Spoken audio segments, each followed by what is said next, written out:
कौन है ये खाटू श्याम जी? 3 बाण से पूरा महाभारत समाप्त करने का काम संकल्प ले रखा था। कौन? बर्बरीक जी ने 3 बाण से सारा युद्ध समाप्त। भगवान ने कहा अच्छा, यदि इस पीपल के पत्ते पर तुमने 1 बाण से छेद कर दिया तो मैं मान लूंगा कि तुम 3 बाण से पूरा महाभारत जीत लोगे या समाप्त कर दोगे। ठीक है। एक पांव के नीचे पत्ता दबा लिया भगवान ने और बाण चलाया। श्री बर्बरीक जी ने चलाया बाण, 1 बाण से सारे पत्तों में छेद हो गया। आश्चर्य मानेंगे आप लोग कि हरियाणा में आज भी कुरुक्षेत्र के पास वह गांव आज भी है और वह पीपल का पेड़ आज भी है, जिसके आज भी उस पीपल के हर पत्ते पर आज भी छेद हैं। मतलब जब नया पीपल का नया पत्ता निकलता है उसमें आज भी छेद है।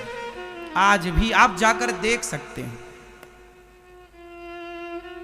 आज भी ये बात कितनी पुरानी है? 5000 साल पुरानी लगभग।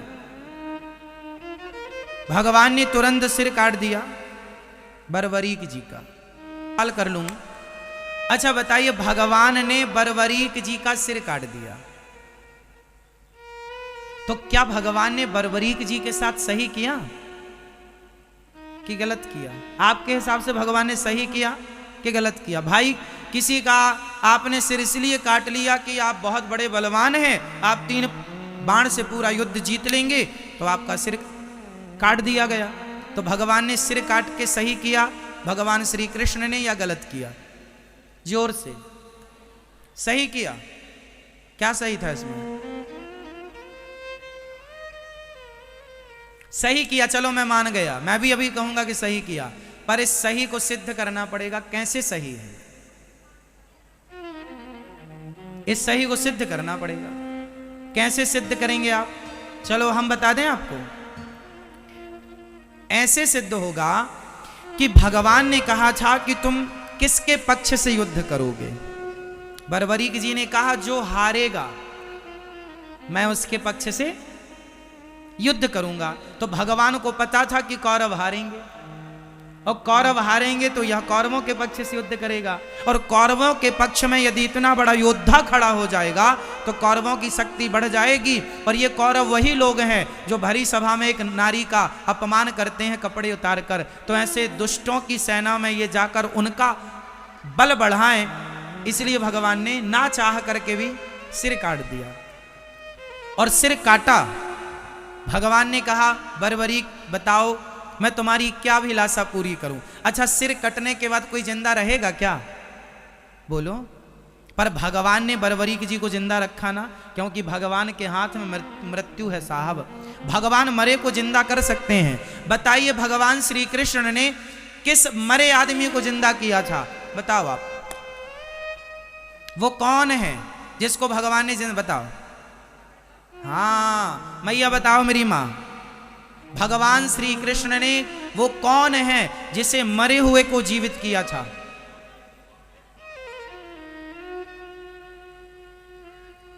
चलो भैया बताओ।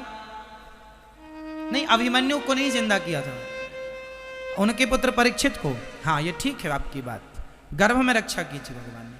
पर एक और ज्वलंत बात, गुरु जी का पुत्र सांदीपनी उज्जैन में रहते थे।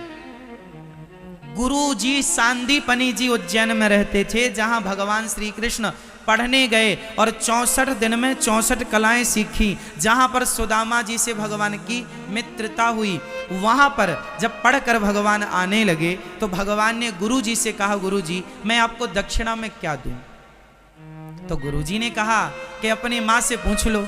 तो गुरु माता से पूछने गए, गुरु माता जी आप बताओ क्या चाहिए? गुरु जी तो कुछ कह नहीं रहे हैं। तो गुरु माता ने कहा, कन्हैया तुम हमें छोड़कर ना जाओ, यही हमारी गुरु दक्षिणा है।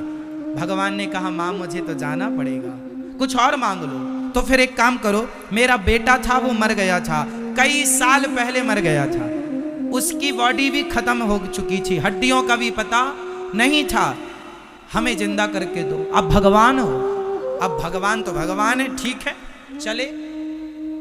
यमराज के पास, चलो हमारे गुरुजी के बेटा को लाओ। महाराज बेटा की आत्मा तो है, सूक्ष्म शरीर तो है, शरीर का आता पता नहीं है। भगवान बोले शरीर हम बनाएंगे, लाओ। शरीर आत्मा ली, सूक्ष्म शरीर लिया, और भगवान है वो साहब, भगवान है जो एक उंगली से पहाड़ उठाने की ताकत। उन्हें सामान्य पुरुष ना कहा करो, सामान्य इंसान सामान्य पुरुष मानना भी अपराध है। गुरु जी के मरे हुए पुत्र को शरीर बनाया भगवान ने अपने बल से, और आत्मा डाल दी, जिंदा करके दिया था गुरु जी का बेटा। ऐसे भगवान है जो भगवान गुरु पुत्र को जीवित कर सकते हैं। वो बरबरीक जी के कटे हुए सिर को बचाए रखें, इसमें कोई आश्चर्य नहीं। अब भगवान ने कहा बताओ तुम्हारी क्या इच्छा है। बरबरीक ने कहा मैं आपके हाथ से मरना चाहता था, इसलिए मैंने जिद की आपसे, मैं आपके हाथ से मृत्यु चाहता था। भगवान बोले अब तुम मरोगे नहीं, इच्छा बताओ। बोले मैं महाभारत देखना चाहता हूँ कि इस महाभारत में कौन योद्धा है। एक पर्वत के शिखर पर भगवान ने रख दिया कटा हुआ सिर, और कहा कि अब तुम्हें दर्द नहीं होगा, पीड़ा नहीं होगी, कोई कष्ट नहीं होगा। रखा, 18 दिन तक खूब युद्ध हुआ। युद्ध पूरा हुआ, पांडव जीत गए। कुछ दिन के बाद भगवान बरबरीक जी से मिलने गए पांडवों को लेकर।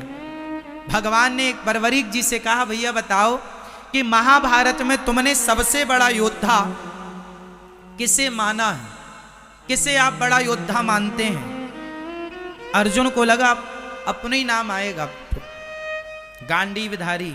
भीम भैया बोले हमारा गदा काम कर गया है। पर बरबरीक जी ने मुस्कुराते हुए कहा प्रभु इस महाभारत में मुझे आपके सुदर्शन चक्र के अतिरिक्त